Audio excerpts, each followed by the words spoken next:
আমি এভাবে রান্না করতেছি। আমার ভয়েসটা সবাই একটু ইগনোর করবেন। ঠান্ডা সর্দির কারণে আমার হচ্ছে ভয়েসটা এরকম শোনাচ্ছে। তো যাই হোক, প্রথমে আমি হচ্ছে মরিচ, পেঁয়াজ এবং এখানে একটা রসুন কেটে নিয়েছি, ভেজে নিলাম। দেন এখন নতুন আলুগুলো দিয়ে দিলাম। নতুন আলু দিয়ে আমি এভাবেই ডাল রান্না করি। আর যদি পুরানা আলু হয় তাহলে আমি হচ্ছে সেদ্ধ করে নিয়ে ডালটা রান্না করি। এভাবেও কিন্তু খেতে অনেক বেশি ভালো লাগে। যেহেতু নতুন আলু, আর নতুন আলুর ডাল খেতে কিন্তু বেশ ভালো লাগে। তো এবার এখানে আমি লবণ, হলুদ এবং মরিচের গুঁড়ি দিয়ে খুব ভালোভাবে একটু নেড়েচেড়ে সেদ্ধ হওয়ার জন্য কিছুটা পানি এড করে দিব। এখানে পানি দিয়ে আমি ঢাকনা দিয়ে ঢেকে দিব। পানিটা একটু কমিয়ে আসা পর্যন্ত এবং আলুটা সেদ্ধ হওয়া পর্যন্ত অপেক্ষা করব। পানিটা যখন কমিয়ে আসছে আমি এভাবে একটু কষিয়ে নিব। আমি সাধারণত নতুন আলুর ডাল এভাবেই রান্না করি ডিম দিয়ে। আপনারা কিভাবে রান্না করেন অবশ্যই কমেন্ট করে জানাবেন।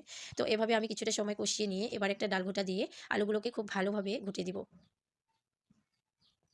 আলুগুলা ঘোটা হয়ে গেলে এবার আমি হচ্ছে এখানে পরিমাণ মতো পানি এড করে দিচ্ছি। দিয়ে আবারও ডাল ঘোঁটাটা দিয়ে একটু খুব ভালোভাবে গুঁড়ো করে নিব। এবার এখানে আমি হচ্ছে যে জিরে গুঁড়া দিয়ে দিলাম।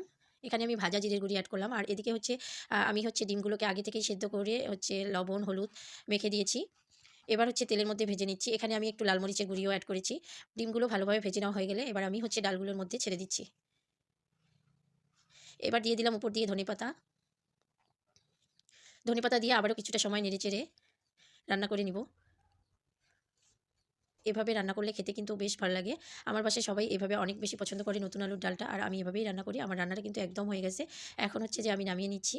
এভাবে ডিম আলুর ডাল রান্না করলে খেতে অনেক বেশি ভালো লাগে নতুন আলু দিয়ে এভাবে রান্না করলে। তো আমার ভিডিওটি যদি ভালো লেগে থাকে তাহলে অবশ্যই একটা লাইক করে দিবেন। যারা ফেসবুক থেকে দেখছেন আমার পেজটিকে ফলো করবেন। যারা ইউটিউব থেকে দেখছেন আমার চ্যানেলটিকে সাবস্ক্রাইব করে দিয়ে পাশে থাকবেন। ধন্যবাদ।